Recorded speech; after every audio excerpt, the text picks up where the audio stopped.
You must take enormous care about the water because it's 72% and it has tremendous memory. Immediately when it comes in the tap, if you take it and immediately drink it, it will work as poison in your system. The air gets affected just by the sounds and the intentions and the emotion. Get some sun on your body every day because sunlight is still pure.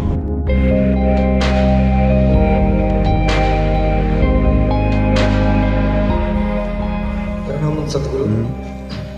So I have listened to you saying that 70% of our body is water, and if we drink the energized water, it really we can have grip on the body and mind. Is it true with the air and food that we take? Because in the city we have to live with the polluted air and the air-conditioned rooms in our company. So could you please explain the Bhuta Shuddhi process in a laboratory?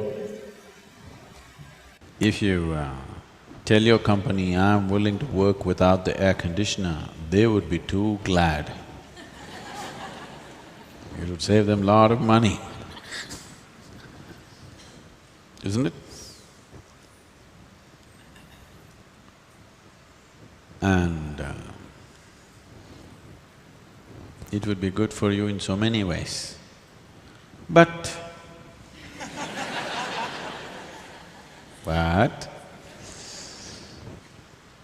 now, the city is not in that kind of condition where if you open your window, breeze will not come, smoke will come, smell will come, dust will come. So, it's good, convenient. But you don't have to sit here 24 hours, only for work. You can take a walk whenever you can. And anyway, 72% is water, 12% is earth, only 6% is air. In that 6% air is not always in the breath.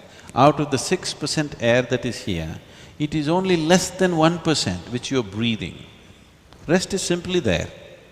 For some people, it's concentrated in the brain.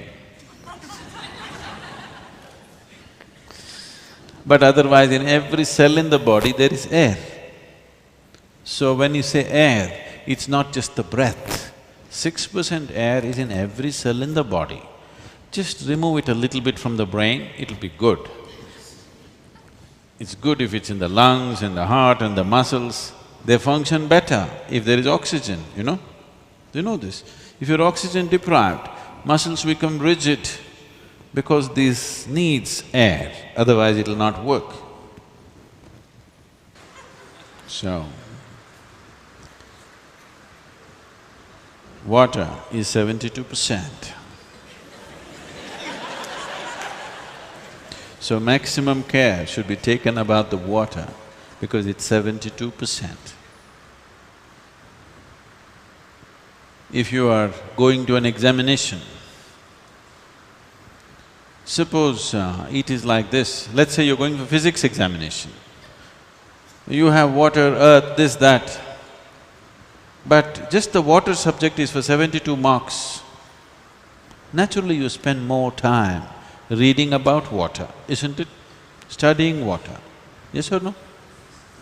Air is only 6%, you may not study because you are okay with 94. Water you must study because it's 72%. You must take enormous care about the water because it's 72% and it has tremendous memory. If I open this water, or even without opening, if I say something to this water, it remembers. There has been lot of experiments in this direction. So, if you take this water from wherever the waterworks is and pump it to your house.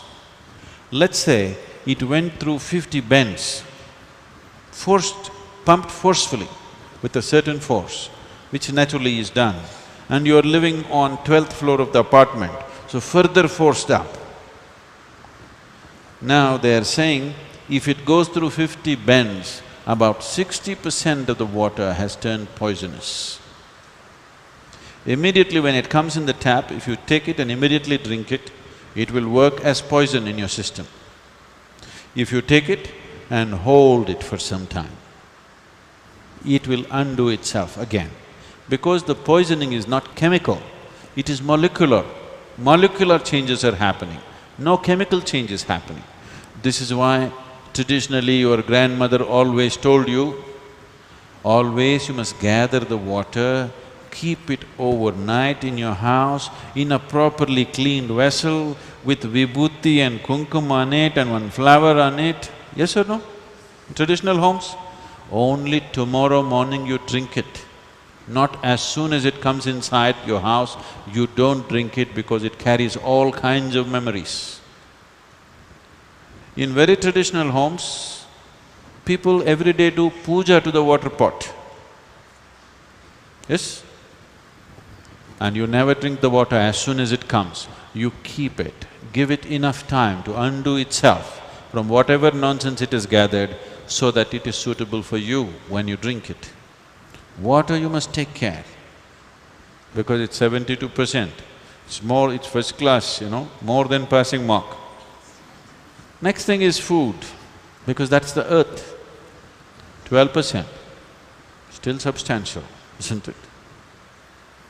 So how food goes into you, from whose hands it comes to you, how you eat it, how you approach it, all these things are important. Then comes your air, 6%. In that 6%, only 1% or less is your breath. Rest is happening in so many other ways. And it's important, especially if you have children, at least once a month, take them out somewhere, not to the damn cinema, again breathing everybody's nonsense. The air gets affected just by the sounds. And the intentions and the emotions, all the rubbish that's happening on the screen and all the rubbish that's reflecting in human minds of violence, of sex, of greed, of this and that, is affecting that limited air in that hall in a tremendous way. So instead of taking them to the cinema, take them to the river, teach them how to swim, climb a mountain. Where is mountain, Sadhguru? Himalayas is so far away. Even a small hill is a mountain for your boy. Yes?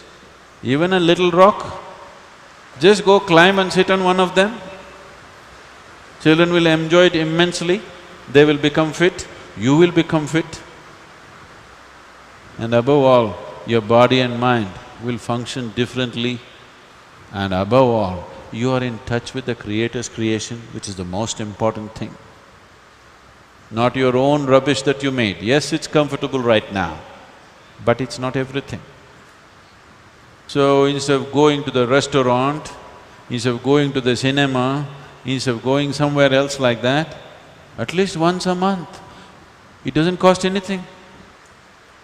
Huh? Doesn't cost anything. You can take your rice and avkai and go and eat there.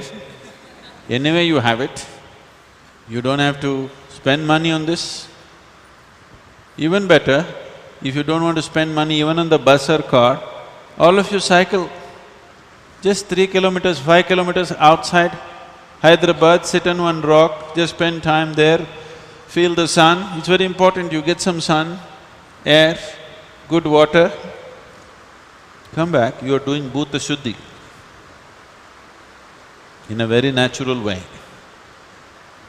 It is not the ultimate type of Bhuta Shuddhi, but you are doing some Bhuta Shuddhi.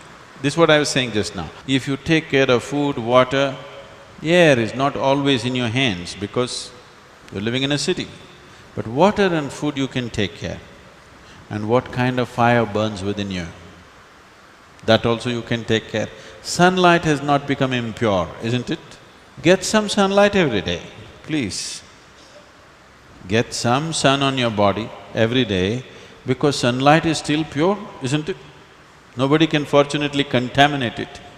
And what kind of fire burns within you? Is it the fire of greed, fire of hatred, fire of resentment, fire of anger, fire of love, fire of compassion? What kind of fire burns within you? you take care of that, then you don't worry about your physical and mental well-being, it's taken care of.